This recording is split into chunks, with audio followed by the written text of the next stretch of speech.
ఇక బ్రాహ్మణులు కూడా లోభం పెంచుకుని వేదములను కూడా అమ్మి జీవితాన్ని గడుపుకుంటూ ఉంటారు ఈ కలియుగంలో.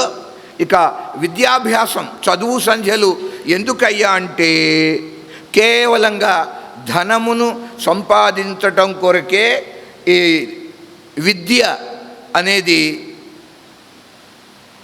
సాధనంగా ఉంటుంది కలియుగంలో.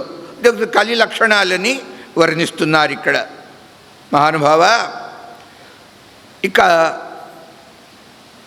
భక్తులు ఎవరైనా ఉన్నట్లయితే ఈ నాస్తికులు అట్టి భక్తులని అవమానిస్తూ ఉంటారు, వాళ్ళకి ద్రోహం చేసేవారుగా ఉంటారు. కనుక నా మనస్సు చాలా వ్యాకులంగా ఉన్నది బ్రహ్మదేవ. ఇలాంటి కలిలో ఉత్తమ లోకం కలగాలి అంటే ఏం చేయాలి మానవ మాతృడు? ఎందుకంటే మీరు సర్వజ్ఞులు, మీకు తెలియంది లేదు.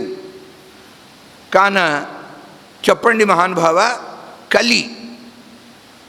కలిలో తరించే మార్గం ఏమిటి?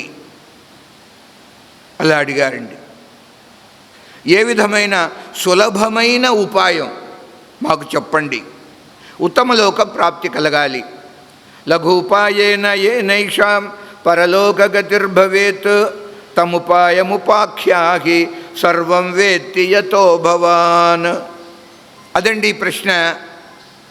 అంటే ఒకే ఒక ప్రశ్న అనేక విధాలుగా అది మారింది, భాగ విభాగాలుగా. దీనికి సమాధానం చెప్పాలి ఇప్పుడు బ్రహ్మదేవుడు. వారు అంటున్నారు, నారదా, సాధు పుంగవ, చాలా మంచి విషయం అడిగావయ్యా నువ్వు. నీ ద్వారా లోకులందరికీ ఇది తెలుస్తుంది. చాలా మంచి విషయం అడిగావు నువ్వు.